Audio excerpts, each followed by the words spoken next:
Sheet of paper in front of him and reads certain facts from it. The white sheet of paper prominent in the middle of the screen is a distraction for the eyes to lock onto in order to cause the hypnotic state of mind while information is programmed to the audience verbally. Dr. Caro delivers his lines with a hypnotic rhythm that is punctuated by changes in pacing, volume, and tone, just like a hypnotist. He speaks with authority and looks into the camera and into the eyes of the audience. Both are hypnotic techniques. Picture yourself in a movie theater. Now imagine a huge face on the screen staring at you. The stated intent of Reefer Madness was to stamp out the menace of marijuana because it leads to, quote, acts of shocking violence ending often in incurable insanity, end quote. In contrast, young people are shown having a good time smoking marijuana, dancing, kissing, and retreating to the bedroom. By showing young people having a good time smoking marijuana, Reefer Madness encouraged young people to at least try it.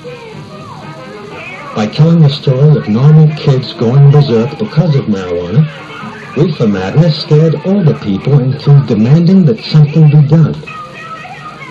This movie was part of a well-orchestrated propaganda campaign that included newspapers, magazines, and radio.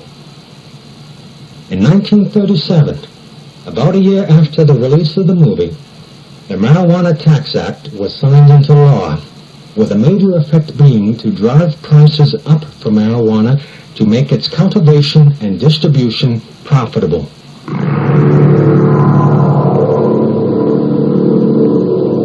Bertrand Russell, philosopher, educator, and atheist, wrote in his book, The Impact of Science on Society, I think the subject which will be of most importance politically is mass psychology. Its importance has been enormously increased by the growth of modern methods of propaganda. Although this science will be diligently studied, it will be rigidly confined to the governing class. The populace will not be allowed to know how its convictions were generated. There could be no effective propaganda without mass media.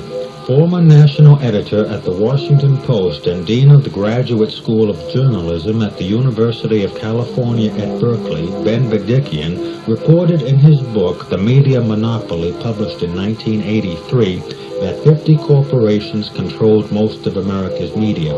When the second edition of the book was published in 1988, that number shrank to 29. In the third edition, published in 1990, the number shrank further to 26. The consolidation of ownership of the press, publishing, radio, television, and film makes the coordination of propaganda possible. The primary means for controlling people is the absolute control of information. Men in power often withhold information for selfish ends. They often present false information as a diversion for the same reason. Words can inform or misinform. What people think can be controlled by controlling information. Schools are institutions commanding trust, respect, and confidence. Picture a child studying in school, reading a book. The printed words are a distraction for the eyes to lock onto. The mind focuses on the content of the book. The information being read is being programmed to the reader's mind. The child has no reason to believe that a book would intentionally contain information that was false, and so accepts it as true, even if the child does not understand it. This is especially true in school, where there is pressure to accept what is presented as true, because that is expected, and compliance determines both your grade marks and future. Repetition of the information constitutes mental programming. Thus, this information is accepted as true without thinking about it whenever it is presented again.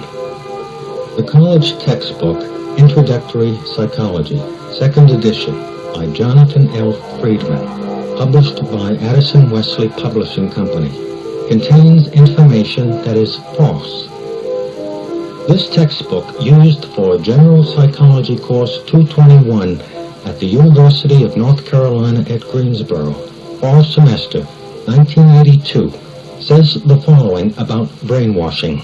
Some people who talk about brainwashing seem to believe that it involves extremely powerful methods that are almost irresistible. However, there is no evidence to suggest the existence of any such methods. In fact, the attempts at brainwashing we know about were not especially successful. This is contrary to numerous documented reports, both academic and governmental, particularly official findings regarding brainwashing of POWs in Korea. There could be no effective propaganda without education. In the early 1900s, there began a dramatic shift in emphasis in American education from intellectual development to socialization. The goals of education became political and social rather than academic.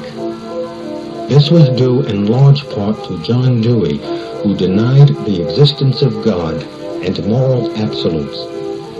As a result, the concept of right and wrong was removed from the schools, leading to a multitude of problems witnessed today. Professor Dewey based his educational reforms on the experimental psychology developed at Leipzig University by Wilhelm Wundt. Professor Wundt believed that man had no spirit. In his view, man was only a stimulus-response animal. This kind of thinking led to the principles of conditioning developed by Ivan Pavlov and behavioral psychologists John Watson and B.F. Skinner. As a result, schools became indoctrination centers designed to bring about a new social order. Education of the young is used to condition them to what comes later, thereby eliminating the difference between propaganda and education. The mind is conditioned with vast amounts of information disguised as facts and knowledge and dispensed for ulterior motives. According to the minute books of the Carnegie Endowment for International Peace, the Carnegie Endowment, the Ford Foundation, the Guggenheim Foundation, and the Rockefeller Foundation worked in harmony for the control of education in America. The key to their plan to bring about social change was to alter the teaching of American history. The Guggenheim Foundation agreed to provide fellowships for doctoral candidates of American history selected by the Carnegie Endowment. 20 prospective teachers were assembled and taken to London to be briefed on what was expected of them. This group of historians became the nucleus of the American Historical Association. Who controls the past controls the future. Who controls the present controls the past, wrote George Orwell. Norman Dodd, research director for the Special Committee to investigate tax-exempt foundations created by the 83rd Congress, was invited in November 1953 to meet in New York with Roman Gaither, president of the Ford Foundation. Mr. Gaither made a most revealing admission. Mr. Dodd, we operate here under directives which emanate from the White House. The substance of the directives under which we operate is that we shall use our grant-making power to alter life in the United States so that we can be comfortably merged with the Soviet Union.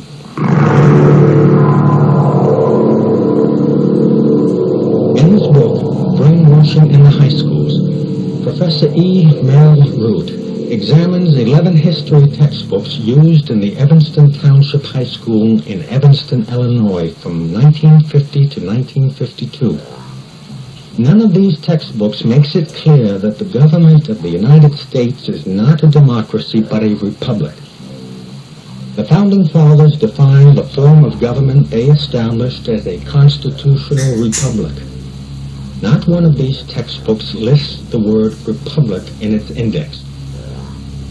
The essence of psychological warfare is to confuse the meaning of words and infiltrate the mind with conflicting concepts. These textbooks interpret American history primarily as a class conflict between the rich and the poor, a Marxist doctrine. A trend shared by each of the textbooks reviewed was advocacy of a world government, and these textbooks are typical of the approved history taught in schools over the past 40 years. 19th century